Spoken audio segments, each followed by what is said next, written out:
आज की इस क्लास में हम डिस्कस करेंगे सीए फाउंडेशन जनवरी 2026 के बिजनेस लॉ के पेपर के सोल्यूशन के बारे में।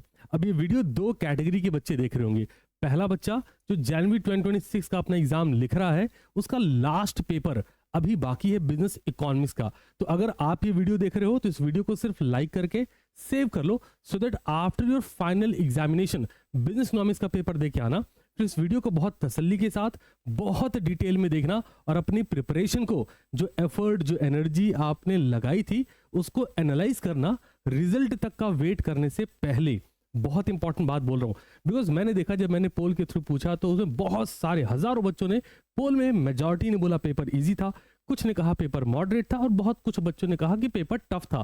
तो मेरे अकॉर्डिंग पेपर सिर्फ पेपर था। तुम भी सही हो, वो भी सही है और वो भी सही है, सारे लोग सही हैं।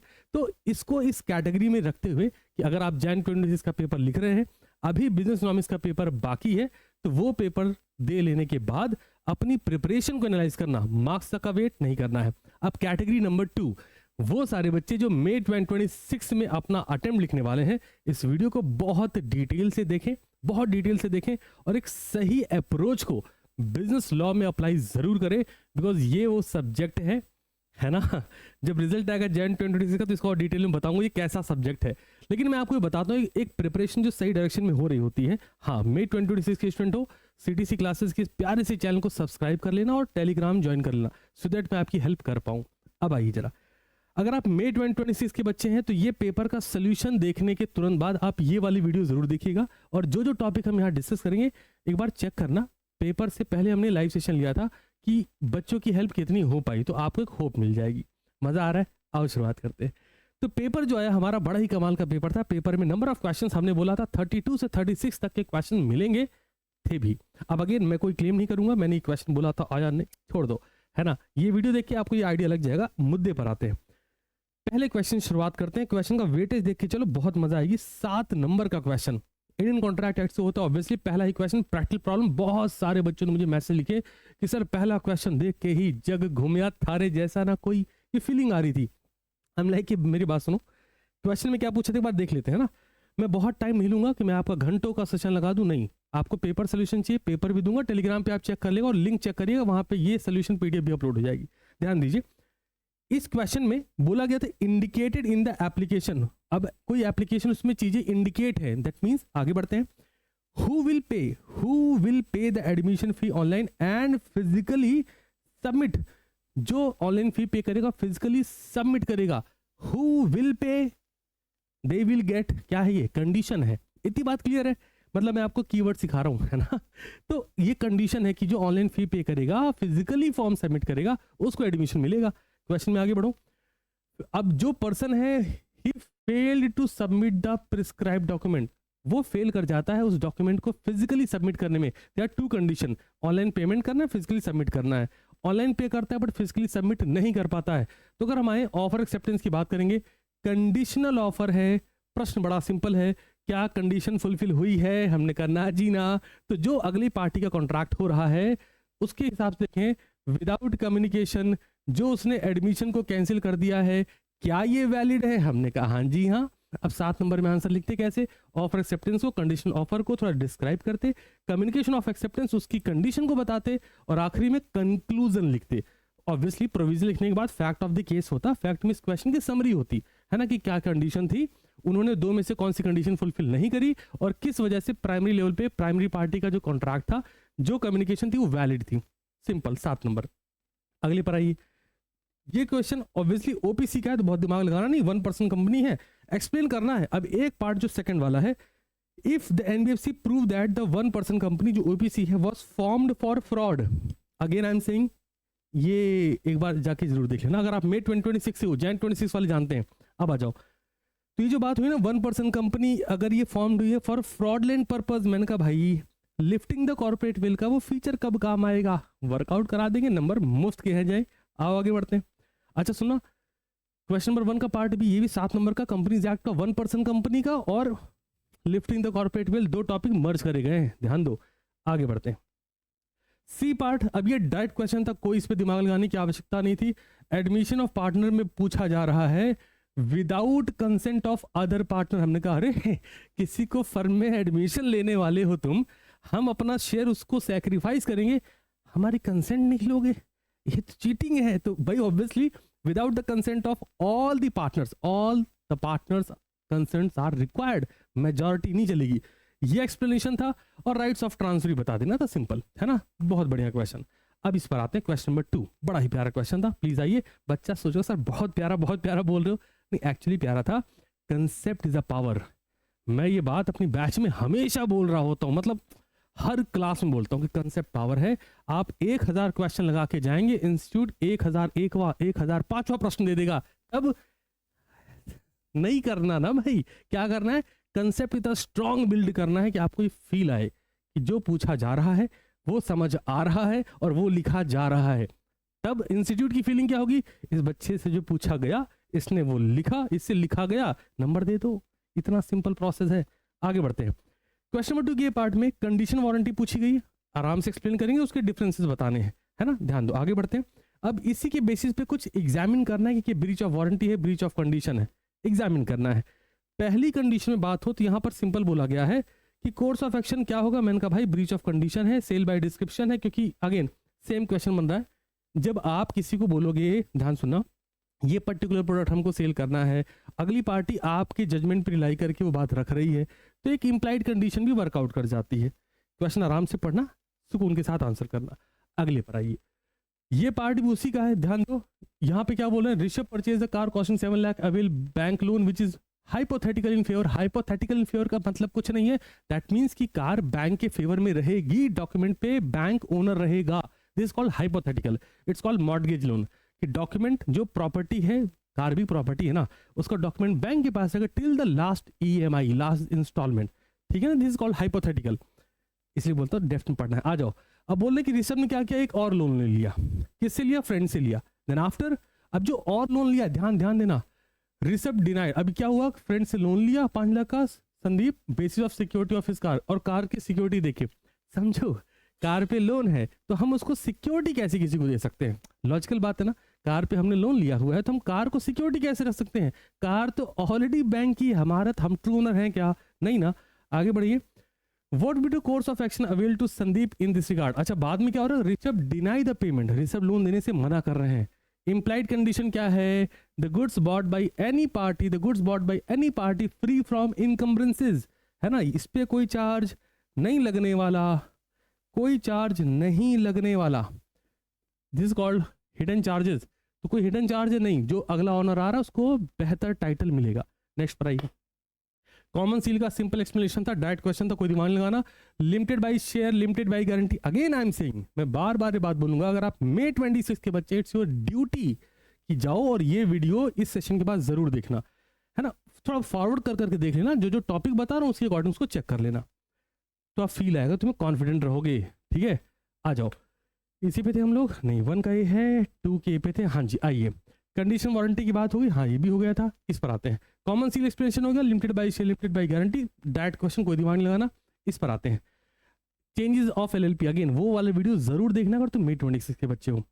चेंजेस ऑफ LLP की बात करी जा रही। चेंजेस ऑफ LLP, हमने कहा हाँ जी 30 डेज का नोटिस देना होता है किसको, रजिस्ट्रार ऑफ सर्टिफिकेट, जो भी हमारा रजिस्ट्रार ऑफ कंपनी है उसको हमें नोटिस देना पड़ता है। अगर हमें नाम चेंज करना है, एड्रेस, कोई भी चेंजेस करने हैं तो ROC को, रजिस्ट्रार ऑफ कंपनी को नोटिस देना होता है, ये बात यहाँ लिखनी है। अगला, minimum number of partners NLP, मैंने कहा 2। यहाँ पे कुछ बच्चे डेजिग्नेटेड पार्टनर भी झोंक के आगे होंगे, नहीं करना था। मिनिमम नंबर ऑफ पार्टनर पूछा है, जितना पूछा उतना लिखना है। नंबर भी देखो ना यार, 2 नंबर में कितना लिख दोगे। आगे बढ़ते हैं। अब ये क्वेश्चन देखिए, थर्ड वाला क्वेश्चन वेरी सिंपल क्वेश्चन था।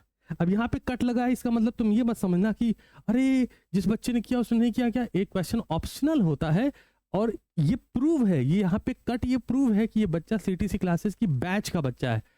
यूट्यूब पे कई बार बच्चा, ठीक है वो नहीं मानता क्योंकि यूट्यूब पे तो उसको लगता है सर ऐसे ही होंगे, है ना, लेकिन जो बच्चा बैच में वो बात समझता है कि क्वेश्चन नंबर 3 हम क्यों कट मार देते हैं। ठीक है, आ जाओ, ये आप समझोगे धीमे धीमे पढ़ते हुए हमसे। अब आओ अगले क्वेश्चन पे चलते हैं, लेकिन मैं इसका आंसर फिर भी आपको बता दे रहा हूँ। क्वेश्चन में क्या बोला गया, पूछा जा रहा है बेसिकली यहाँ पर पार्टनरशिप है या नहीं है। मैंने कहा म्यूचुअल एजेंसी चेक करो, true test of partnership is mutual agency. What do you mean by mutual agency, business carried on by all, any of them acting for all. सिर्फ प्रॉफिट का शेयर होना, प्रॉफिट, ये keywords हैं, question ऐसे पकड़े जाते हैं। क्वेश्चन में सोल्यूशन को इस तरीके से पिक कराता है कि सिर्फ प्रॉफिट को शेयर करना पार्टनरशिप नहीं है ना। आगे बढ़ते हैं वापस से, सिर्फ प्रॉफिट को शेयर करना पार्टनरशिप नहीं है, सिर्फ प्रॉफिट को शेयर करना पार्टनरशिप नहीं है। सिंपल है। मैं ये भी एक बात कह दे रहा हूं क्योंकि ये मैं पेपर प्राइमा फेसिया देख के मैं डायरेक्टली सोल्यूशन ड्राफ्ट कर रहा हूं। संभव है कि कोई एक आध क्वेश्चन मेरे से भी गलत हो जाए, समझ रहे हो ना। मतलब आई एम नॉट सेइंग कि नहीं पूरा 100% मैं सही बता रहा हूं, नहीं। अभी मैंने जो पेपर देखा है मैं सीधा सोल्यूशन ड्राफ्ट करने पर आ गया हूं कि उठाओ पेपर ड्राफ्ट करते हैं। समझ रही नहीं बात ये। और ये वीडियो आपको मिल कब रही होगी, आप जब मैथ का पेपर दे के आएंगे तब, ठीक है। क्योंकि मैं नहीं चाह रहा था कि मैथ्स के पेपर में कुछ ऐसा लोड दूं आपको कि आप लॉ का पेपर का वीडियो देखने लगो। मेरे को व्यूज से मतलब नहीं है, मेन मकसद ये है कि तुमको एक वैल्यू प्रोवाइड करूं जो तुम्हारे लिए ज़रूरी है। और मैंने ये बात क्यों बोली कि अगर तुम जैन 26 के बच्चे हो, है ना, तो वीडियो लाइक करके इसको इकोनॉमिक्स के बाद देखना और वीडियो बहुत अच्छे से देखना, सो दैट आप अपनी प्रिपरेशन एनालिसिस कर पाएं कि जो मेहनत लगाई थी सही थी कि नहीं, क्योंकि फिर रिजल्ट का वेट नहीं करना पड़ेगा। ठीक बात है ना। आ जाइए, तो पार्टनरशिप एग्जिट नहीं करेगी। अगले प्रश्न पर आते हैं। अब यहाँ क्या बोल रहे हैं कि ये प्राइवेट कंपनी है या नहीं है, क्या कंडीशन पूछी जा रही है। अब ध्यान दो, प्राइवेट कंपनी में पूछा जा रहा है कि कुछ ग्रुप ऑफ पीपल आते हैं और वो क्या बोल रहे हैं, सम मेंबर्स अपोज ड्यू। अच्छा, डिसीजन क्या हो चेक करते पहले। अच्छा ध्यान दो, प्राइवेट लिमिटेड लिखा गया, 5 members and restrict the right to transfer their share. बहुत ऑब्वियस बात है, private company is not suppose to issue और ट्रांसफर द शेयर्स। ये तो काम पब्लिक कंपनी का है ना। ऑल यहाँ पर लिमिटेड वर्ड ऐड है, ये भी ध्यान देने वाली बात है, बट स्टिल आप आराम से आंसर कर सकते हैं। रिस्ट्रिक्शंस होता है। अगले पर चलते हैं। अब ये प्रश्न पूछा गया था, यहाँ पर टर्नओवर 40 करोड़ रुपए से ऊपर है, स्मॉल कंपनी वाला वीडियो May 26 के हो तो जरूर देखना है, जरूर देखना है, तो लिख लो देखना है। तो यहाँ देखो टर्नओवर 40 करोड़ से ऊपर निकल गया, 45 करोड़ का है, बात ही खत्म हो गई, स्मॉल कंपनी है। अब इसमें एक पार्ट ध्यान रखना है which is related with holding company. ध्यान दो, क्यों यहाँ पर एक सवाल तो जो पूछा गया उसका आंसर सीधा नो हो जाएगा कि क्या ये स्मॉल कंपनी का स्टेटस अवेल कर पाएंगे। मैंने कहा टर्नओवर उसके ऊपर जा रहा है, कैसे करेंगे। दूसरा, अगर कोई होल्डिंग कंपनी जो 50% या उससे ज़्यादा का कंपोजिशन जो बोर्ड ऑफ डायरेक्टर्स का उस पर कंट्रोल करती है, वोटिंग पावर्स पे कंट्रोल करती है, अगर ऐसी कंपनी आपकी प्राइवेट कंपनी पब्लिक कंपनी है तो स्मॉल कंपनी की स्टेटस आपको वैसे भी नहीं मिलेगा। ठीक बात है। अगले पर चलते हैं। पेड अप शेयर कैपिटल है 140 करोड़। अभी paid up share capital 140 crore है, पूछा रहा है कि क्या ये गवर्नमेंट कंपनी है। मैंने कहा नहीं। क्यों? क्योंकि 140 करोड़ में कितना होना चाहिए गवर्नमेंट कंपनी के लिए, सेंट्रल गवर्नमेंट, स्टेट गवर्नमेंट और both combination, even holding 51% share, at least 51% का शेयर होल्ड होगा, तो जाके आप ये समझो 51% का शेयर होल्ड होगा तो हम ये कह पाएंगे कि हाँ ये एक सेकंड रुकिएगा जरा प्लीज, वेरी इंपॉर्टेंट। ओके, अगर 51% का शेयर होल्ड होगा तो हम ये बोल पाएंगे कि हाँ ये गवर्नमेंट कंपनी। बट चेक करो, यहाँ पर 40 करोड़ रुपीज, यहाँ पर 30 करोड़ रुपीज, टोटल वैल्यूएशन निकल के 70 करोड़ की हो रही है ना। 40, 30, 70, 50% के आसपास का ही वेटेज जा रहा है, जबकि गवर्नमेंट कंपनी के स्टेटस लाने के लिए 51% चाहिए। तो आंसर इज नो। और एक्सप्लेन करना पड़ेगा कैसे। प्रोविजन लिखेंगे, ध्यान से, है ना, ध्यान से क्या करेंगे, प्रोविजन लिखेंगे, प्रोविजन के अंडर में हम गवर्नमेंट कंपनी को एक्सप्लेन करेंगे। Then after fact of the case लिखेंगे, जहां पर हम इस क्वेश्चन की समरी लिखेंगे। 2 पार्ट हो गया, हाँ जी 2 पार्ट हो गया। फिर कंक्लूजन लिखेंगे कि ये गवर्नमेंट कंपनी अगर नहीं है तो क्यों नहीं है। क्लियर है। नेक्स्ट पे चलते हैं। अगला अब यहाँ पे क्या है, असर्टेन गुड्स और अनअसर्टेन गुड्स को सिंपली एक्सप्लेन करने को बोल रहा है। सिंपल डायरेक्ट क्वेश्चन एक्सप्लेन करेंगे और मार्क्स धड़ाक से मिल जाना है, कोई टेंशन लेना नहीं है जी। नेक्स्ट क्वेश्चन पे आइए। भूविका बोरोड 4,75,000, अच्छी बात है बोरोड किया है। अब यहाँ पे एक लाइन लिखी गई, अगेन आई एम सेइंग कि आपको क्वेश्चन बहुत, मैं अपनी हर क्लास में बात बोलते हैं, मैंने यूट्यूब पे भी जितनी क्लास चली मैंने बहुत जिम्मेदारी से बात कही है।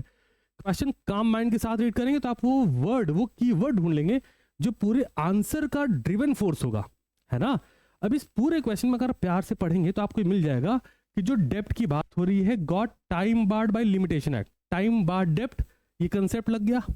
ठीक है, तो टाइम बार्ड डेप्थ में हम कोई कंडीशन नहीं घुसाते हैं, लेकिन इसका एक एक्सेप्शन क्या है, अगर आपने राइटिंग में दे दिया, पढ़िए जरा, Bhuvika promise in writing to पे, अगर राइटिंग में दे दिया तो जैसे आपने राइटिंग में दिया ना, दिस इज इनफोर्सेबल। अब ये इन्फोर्सेबल हो जाएगा, फिर आप ये नहीं बोलोगे कि टाइम बार्ड डेप्थ था तब तो मैं पेमेंट तभी करूंगा, ना जी ना, ये इन्फोर्सेबल हो जाएगा। तो सवाल है क्या इसको लीगली रिकवर करा जा सकता है, आंसर इज यस। क्लियर है। नेक्स्ट पे आइए प्लीज। छाया अबीर जो भी है, ये बेसिक क्वेश्चन था, एक्सेप्शन ऑफ कंसिडरेशन का क्वेश्चन था कि गिफ्ट दिया है, जरा बताओ। हमने कहा रे ठीक है यार, gift is exception of consideration, जहाँ पे कंसिडरेशन बोलते हैं समथिंग रिटर्न, है ना, किसी के बदले किसी को कुछ मिलता रहे। गुड्स अगर सेल हो रहा है तो एक पार्टी को गुड्स डिलीवर हो, दूसरी पार्टी को पैसा डिलीवर हो, this called consideration. But gift is exception of consideration, यहाँ पर अप्लाई होगा।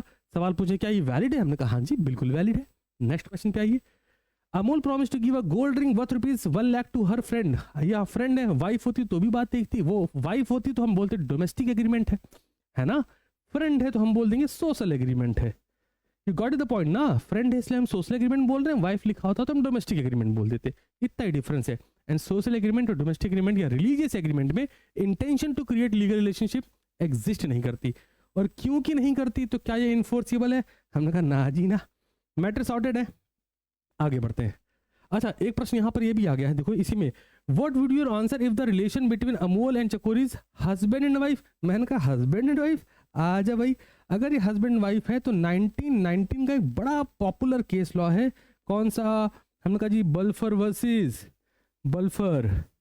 और अगर यहाँ ध्यान देना, फ्रेंड वाले केस में दिस अ सोशल एग्रीमेंट, ठीक बात है।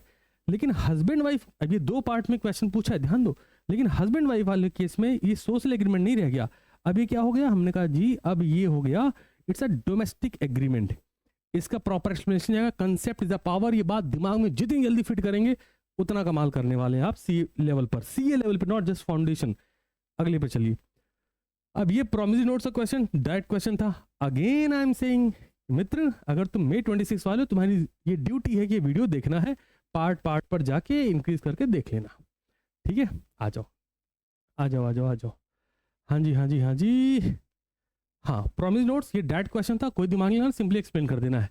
IBBI वो वीडियो देखना तो मजा आ जाएगा। ये टॉपिक जब से न्यू स्कीम फ्रॉम जून 2024 ये कभी नहीं पूछा गया, और मैंने इतना प्यार से बोला, मैंने कहा ये देख लो भाई आ रहा है ये, तुम समझ रहे हो। मैंने कहा ऐसा ना हो कि सुबह तुम पेपर देने जाओ और ये पेपर में आ जाए, और लिटरली ये टॉपिक कभी नहीं पूछा और पूछ लिया, बट मौज है तुम्हारी। आगे बढ़ते हैं। तो डायरेक्ट क्वेश्चन था, एक्सप्लेन करना था, अब इस पर आते हैं। अगेन ध्यान दो, क्वेश्चन में वो कीवर्ड फिगर आउट कर लेना चाहिए। जैसे लिखा है राज इज अ मैन्युफैक्चरर, अगर ये मैन्युफैक्चरर है तो how the caveat emptor apply. भाई बायर क्यों रिस्पॉन्सिबल होगा, let the buyer beware, क्यों बी वेयर, अरे तुम उसी बात के मैन्युफैक्चरर हो, वो प्रोडक्ट तुम मैन्युफैक्चर कर, तो buyer rely on your judgement ना। तो अगर बायर रिलाई कर रहे हैं आपकी जजमेंट पे, तो बैड सिलेक्शन ऑफ गुड्स के लिए बायर रिस्पॉन्सिबल नहीं होगा। इंप्लाइड कंडीशन एक सेल बाय सैंपल अगर हुआ है, buyer has a right to examine the goods, buyer के पास अधिकार वो चेक करेगा। वो क्यों भाई, आप मैन्युफैक्चरर है ना। बट इसी में एक पार्ट पूछा, whether your answer would be different, क्या आंसर अलग होगा अगर ये सिर्फ ट्रेडर हैं, खरीद रहे हैं, बेचे। मैंने कहा हाँ जी, फिर चेक करना पड़ेगा, बट ध्यान रखें आगे बोलते popular brand sold in a sealed container, it is a sale by description, popular brand बोल दिया। Again why buyer is responsible, because buyer when buyer buy on under a brand name, again caveat emptor rule is not apply. This is the case of exception. Exception कहाँ गया, caveat emptor कहाँ लिखा, ये लिखा ना, this is the case of exception of caveat emptor, उसका exceptional case है, वही पूछा गया। मस्त इस लिखने है, और नंबर देख रहे हो तुम, कहाँ गया 7 नंबर, अरे बाबा रे बाबा, मतलब ये मौज है तुम्हारी, सही बता रहा हूँ। अगले पर आते हैं। अगला प्रश्न देखिए, आ जाइए। Simply mutual rights and liabilities, again वाला वीडियो देख लेना। Mutual rights and liabilities direct question explain करना है, और dissolution of partnership form court कब डिसॉल्व करता है, डायरेक्ट क्वेश्चन है। अगले पर आइए। हाँ, श्योरिटी वो वीडियो तुम्हें देखना है, क्योंकि 2 घंटे में हमने ऑलमोस्ट सिलेबस की चीजें बात करी थी, उसमें ये भी था ठीक है, देख लेना। टाइम बार डेट भी था, डिसऑनर ऑफ चेक भी था, तो जरूर देखना है। आ जाओ, श्योरिटी की बात करिए। Revocation of continuing guarantee applicable बन जाएगा। कंडक्ट ऑफ क्रेडिटर, ये डायरेक्ट क्वेश्चन है, दिमाग नहीं लगाना, सीधा बोला है कि भाई प्रिंसिपल डेटर की बात करी जा रही है। अगर प्रिंसिपल डेटर फ्री हो गया, उसने कुछ चीट कर दिया, उसने without the consent of the surety चीजों में डिफरेंसेस ला दिए, बदलाव ले आया, एग्रीमेंट बदल दिया, कंसेंट बदल दिया, हाउ श्योरिटी इज रिस्पॉन्सिबल, वो फ्री हो जाएगा। ये लिखना है यहाँ पर। इनवैलिडेशन ऑफ कॉन्ट्रैक्ट, ये बेसिक क्वेश्चन है। अभी इधर आते हैं। डिसऑनर ऑफ चेक सेक्शन 138 बार बार आता है, बट इसमें एक कंडीशन बड़ी प्यार से घुसाई, क्या देखो जरा, अगेन कीवर्ड्स को फिगर आउट करो। जैसे बोलता है चेक दिया, ड्यूज था तो चेक दे दिया, एंड आस्क मनीष, अभी बैंक अकाउंट में मनीष से क्या बोला, encash the cheque within 2 days। अरे तुम कैसे डिसाइड करोगे 2 दिन हम चेक कर ले? Cheque is a negotiable instrument है ना, और चेक की वैलिडिटी पीरियड होती है 3 महीने की। ठीक बात है ना, तो हम 3 महीने की ड्यूरेशन में जब मर्जी इन कैश करेंगे। अब आपने 2 दिन में इन कैश करने को बोला। उसके बाद return due to insufficient fund. अच्छा ध्यान दो, मनीष का जो ड्यूज था तब तक मनीष के अकाउंट पैसे थे, है ना, हमने जब लगाया तब मनीष के अकाउंट में इनसफिशिएंट फंड था। तो ये सारी बातें चली। अब प्रश्न पूछा गया whether Alok difference are valid. हमने कहा नहीं जी, क्यों? क्योंकि 3 महीने की वैलिडिटी होती है। आप ऐसे थोड़ी आज पैसे निकाल लेना, आज निकाल पाए तो पैसे नहीं मिलेंगे। अरे चेक दियो, 3 महीने वैलिड होता है, हम जब मर्जी निकालेंगे। अगला, whether Manish can file a suit against Alok for dishonour of cheque. हमने कहा भाई साहब 30 दिन और 15 दिन का ये नोटिस पीरियड होता है। 30 दिन का नोटिस पीरियड दिया जाता है और फिर उसके बाद after the notice period 15 days का टाइम मिलता है। कोई कंफ्यूजन नहीं होना है, जो 45 डेज वाली बात आती है वो इस तरीके से चलती है। क्लियर है? अगले पर आइए। चलिए ध्यान दीजिए। और अगर अभी आज तक मुझे आपने अभी तक सुना है तो मुझे चैट बॉक्स में जरूर बताइएगा, एटलीस्ट ये लिख के जाइएगा, yes concept is the power. ये हर बच्चे से मुझे कमेंट चाहिए, ये कंसेप्ट इज द पावर। कि आप लिखे रहोगे तो आपको ये रिकॉल होता रहेगा अपनी पूरी जर्नी में, नॉट जस्ट फाउंडेशन लेवल। अगर आप जैन 26 और आप क्लियर कर रहे हैं तो नॉट ऑन फाउंडेशन लेवल, पूरे सीए बनने तक तुम्हें ये बात याद रहेगी। ICAI module is more than sufficient, उससे ऊपर कुछ नहीं है, चाहिए ही नहीं, तुम्हें रिक्वायर्ड ही नहीं है। कोई शॉर्टकट अपनी प्रिपरेशन में नहीं इंप्लीमेंट करना है, ये बात याद रखना। कोई शॉर्टकट नहीं जरूरी है। अगर तुमने सुनने की आदत डाल ली है, जितनी तेते सुनते हो तेते निकाल देते हो, दिमाग में ऐसे बिठा लो। कमेंट बॉक्स में लिख दो yes concept is the power, अपनी कॉपी में कहीं लिख लो, किताबों में ऊपर लिख लो कंसेप्ट ही पावर है। शॉर्टकट्स नहीं कि थोड़ा थोड़ा सीखा मजे ले लिए, नहीं, है ना। और अगर अकाउंट्स के पेपर का सोल्यूशन भी चाहिए होगा कमेंट बॉक्स में मुझे वो भी बताइएगा, बहुत प्यारा सोल्यूशन दे दूंगा जहां टाइम नहीं लगेगा और आपको पूरा सोल्यूशन मिल जाएगा और आपको उसमें एक बेहतर चीज समझ आ जाएगी, अपनी अकाउंट्स को कैसे प्रिपेयर करना, स्पेशली अगर May 26 के लिए हो, Jan 26 वाली बता सकते हैं। आइए, oppose to public policy direct question था, कोई एक्स्ट्रा दिमाग नहीं लगाना था। कंसिडरेशन अनलॉफुल डायरेक्ट क्वेश्चन था। फिर यहाँ जो पूछा गया what do mean by suit for specific performance, again ये डायरेक्ट क्वेश्चन था। अनसर्टेन गुड्स का डैमेज, ये रिकवरी 2 कंडीशन बतानी थी। फिर लास्ट में राइट ऑफ रीसेल, इसके बारे में पूछा गया था कि अनपेड सेलर का टॉपिक, इससे ज्यादा और कुछ भी नहीं था। That's all from my side. I wish you all the very best if you are prepared for May 2026 classes बहुत जल्दी रिज्यूम होने वाली हैं। चैनल सब्सक्राइब करके रखिएगा, टेलीग्राम ज्वाइन करके रखिएगा, और ये जो मैंने अभी क्लास डिस्कस करी है इसके नोट्स मैं लिंक ऐड कर दूंगा, वहां पे मैं अटैच कर दूंगा, आप उसे भी फ्रीली ज्वाइन कर सकते हैं, एक्सेस कर सकते हैं। और अगर Jan 26 वाला बच्चा है जिस वक्त मुझे सुन रहा है पूरी जिम्मेदारी के साथ, तो मुझे एक बात तो लर्निंग जो आपकी रही है आपकी जर्नी में, जब आपने लॉ का पेपर देखा, सीखा, पढ़ा, है ना, बिफोर द पेपर और आफ्टर द पेपर क्या चेंजेस, क्या फील क्या किया है, अगर आप लिख सकते हैं कमेंट बॉक्स में प्लीज लिखिए, क्योंकि आपकी जर्नी में जो आपने एफर्ट लगाए हैं उससे आने वाले स्टूडेंट्स जो होंगे May 26 या September 26, कोई बच्चे इस वीडियो को देख रहा होगा, उसे एक होप मिलेगी क्या करना है एक्चुअल में। ठीक है जी, that's all from my side. Thank you so much for coming this video, watching this video till the end. और अगर आप किसी अपने फ्रेंड को जानते हो तो ये वीडियो शेयर करके उसकी भी हेल्प करना। और अगर आप ये समझ रहे हैं तो मैं आपका कमेंट देखने के लिए बिल्कुल रेडी हूँ, yes concept is the power.